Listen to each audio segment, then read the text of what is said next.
The dizziness always started with the coffee. Not immediately. Not enough to notice. Just a slow fog creeping behind my eyes, like someone quietly dimming the lights in my skull. That morning was worse. I sat at the kitchen table staring at the newspaper headline for nearly 5 minutes, before realizing I hadn't read a single word. Across from me, my wife watched. Quietly. Carefully. "You look pale," she said. Her voice was soft, concerned. Too concerned. "You've been forgetting things lately?" I blinked. Forgetting? She reached across the table and squeezed my hand. "You scared me yesterday. You were talking to someone who wasn't there." A pause. Then she sighed. "I think you need psychiatric help." Psychiatric help. The words hung in the air like smoke. For a second, I almost believed her, because the truth was, something was wrong. The dizziness, the memory gaps, the strange moments where my thoughts felt borrowed. But something about the way she watched me bothered me more than the symptoms themselves. Her eyes weren't worried. They were measuring, studying, like a scientist observing a slow experiment. I lifted the coffee mug again. She smiled when I drank. That was the moment the first real thought formed in my mind. Not panic, not fear, just a quiet question. Why does she look relieved when I get worse? 2 days later, I went through our mail. Slowly, carefully, because lately I didn't trust my memory. And that's when I found the envelope. Medical records. 6 psychiatric consultations. All under my name. I stared at the documents for a long time.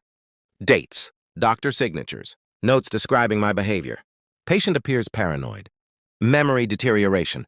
Possible psychosis. 6 visits. 6. I never attended a single one. My chest felt strangely calm. No anger. Just a cold curiosity. That evening, she made dinner. Pasta. Red wine. She studied my face across the table. "Did you call the clinic?" she asked casually. I looked up. "What clinic?" She tilted her head. "The psychiatrist I recommended." I nodded slowly. "I'll think about it." Her shoulders relaxed. A tiny exhale. Relief. That reaction told me everything. This wasn't concern. This was preparation. Someone was building a story about my mind. Carefully, documenting it, step by step. And I had a sudden, terrible realization. If enough people believed I was unstable, anything I said would become meaningless, including the truth.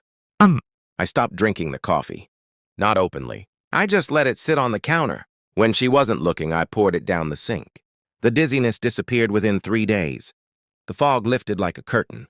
My thoughts came back sharp. Clear. Precise. That was confirmation number 1. Then I bought a small home testing kit. Not for drugs, for toxins. 3 nights later, I tested the coffee grounds. The results made my stomach tighten. Sedatives, low doses.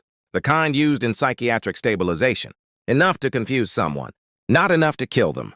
Just enough to make them look unstable. I sat in the kitchen for a long time staring at the test strip. 4 months.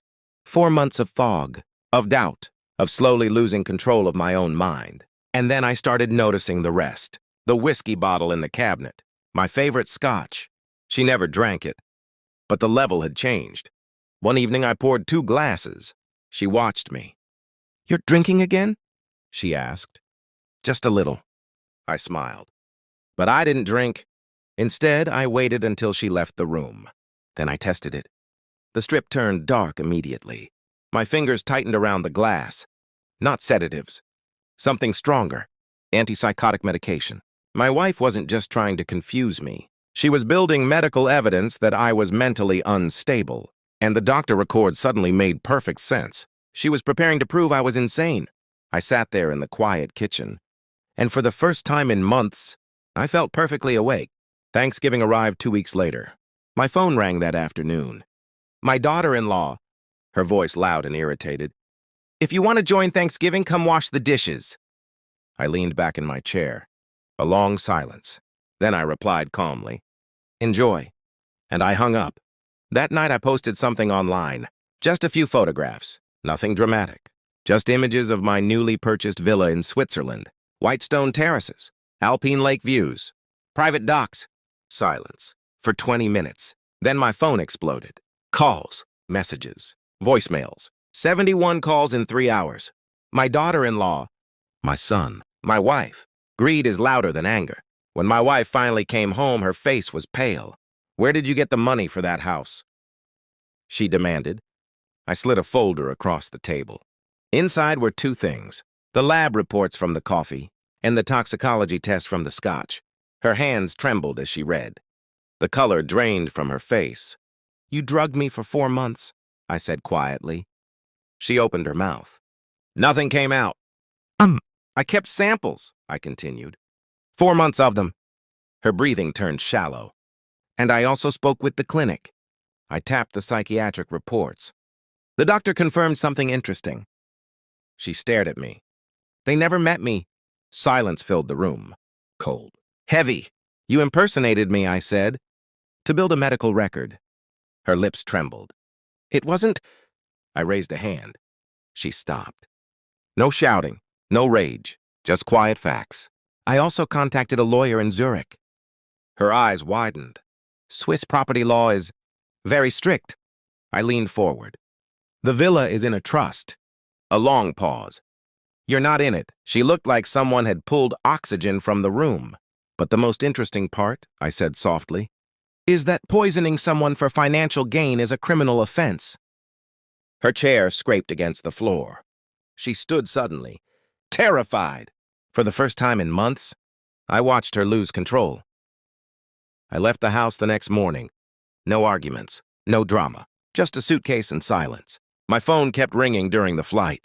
My son, my daughter-in-law, her, all of them suddenly remembered I existed. But greed doesn't impress me anymore. 4 months of fog taught me something important. The most dangerous prison isn't a room. It's doubt. And she tried to trap me inside my own mind. Now I sit on the terrace of my Swiss villa. The lake below is perfectly still. My phone vibrates again. I turn it off.